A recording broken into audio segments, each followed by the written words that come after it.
My dear brothers and sisters, Happy New Year to all of you.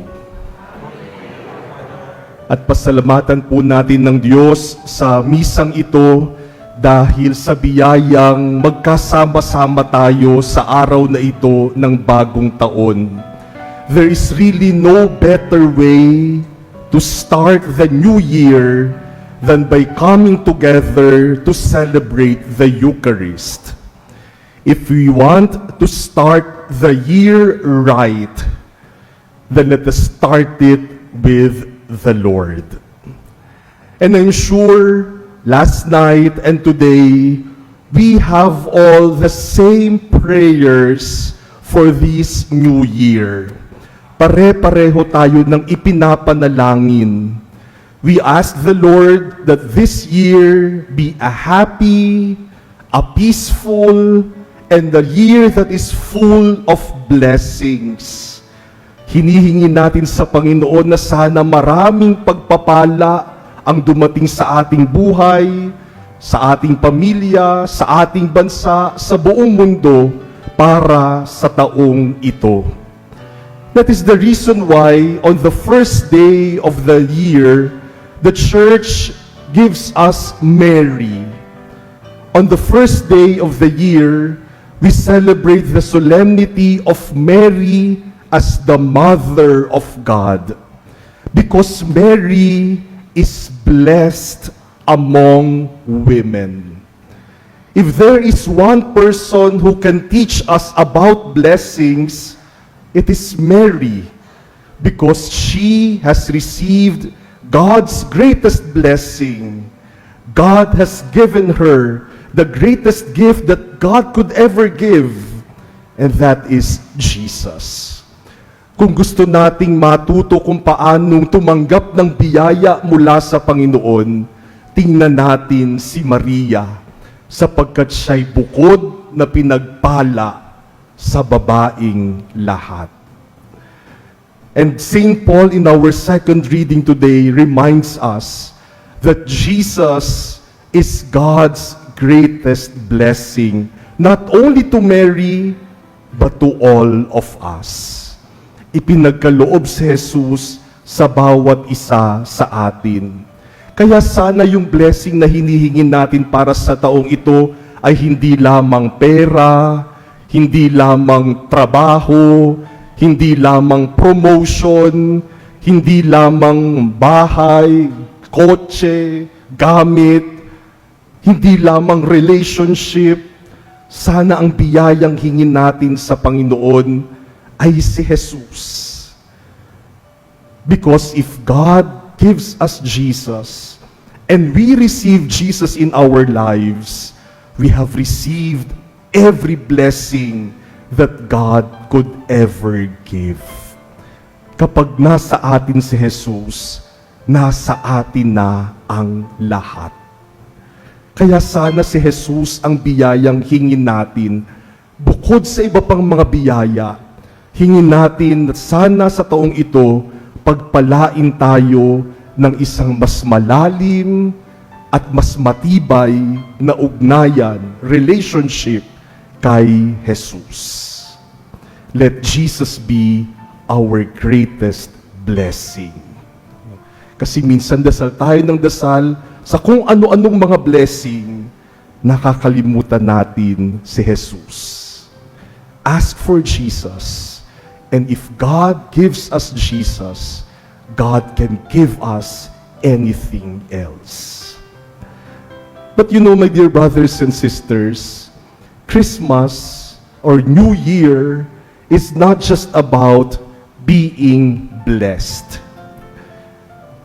On this first day of the year, let us not just ask that we be blessed. Passive kasi yun eh. To be blessed. Ibig sabihin, recipient tayo ng biyaya. The New Year also invites us to bless. To bless. That is why in our first reading today, the Lord, through Moses, instructs the priests on how they should bless the people. to bless others. In fact, in our gospel today, the shepherds blessed Mary and Joseph when they made known to them the message of the angel about their child. Binalita sa kanila ng mga pastol yung sinabi ng anghel tungkol sa kanilang anak, at yun ay naging pagpapala para kay Maria at kay Jose. So much blessing that Mary kept these things in her heart to bless others. What does it mean to bless others? To bless others does not mean wishing others good luck. Or to bless others is not simply wishing others well. To bless others is a form of prayer. To bless others is to pray to God that God may give whatever is good for this person. And so when a person blesses you, when a person tells you, may God bless you, that is a form of prayer. And the prayer is that God may give you whatever is best for you. Yan ang ibig sabihin ng blessing another person. Kapag binless natin ng isang tao, nananalangin tayo sa Diyos na sana pagkalooban siya ng Diyos ng lahat ng mabuting biyaya na kinakailangan niya. You know, my dear brothers and sisters, since few days before Christmas until just before starting this Mass, I have been receiving so many greetings. Christmas greetings, ngayon New Year's greeting. Ang dami-daming pagbati at palagay ko kayo din po, marami kayong natatanggap ng mga greetings. At ang gaganda ng mga messages, sayang lang na sa dami ng mga messages, hindi ko kayang basahin isa-isa at hindi ko rin kayang sagutin isa-isa. Kasi siguro kailangan ko ng mga 2-3 araw para lang sumagot at magbasa. Kaya sa lahat po ng nag-message, nagpadala ng kanilang greeting, salamat sa inyong mga wishes, greetings, and blessings. And I'm sure you have also received many greetings, many blessings, many wishes for the season. Alam niyo po, naisip ko, bakit ba tuwing Pasko at bagong taon lang natin ginagawa ito? Yung bang padalhan ng bawat isa ng magagandang mga messages, ng mga greetings and wishes, ng mga blessings. When you say, may God bless you this new year, that is blessing a person. When you say, may God give you peace and joy this year, that is blessing a person. Bakit ba tuwing ganitong panahon lang natin ginagawa ito? Kaya naman pala nating magbigayan ng good wishes, ng greetings, ng blessings sa bawat isa kapag Kapaskuhan. Pwede nating gawin araw-araw. In that way, we will all be blessed. And let that be the challenge of the new year. Let us not only desire to be blessed, let us desire to bless. And by blessing others, we mean wishing whatever is good for them, asking God to give whatever is best for them. Instead of cursing, instead of blaming each other, instead of gossiping about others, instead of destroying the reputation of others, instead of pulling each other down, why not bless each other with the same blessings that we give this season?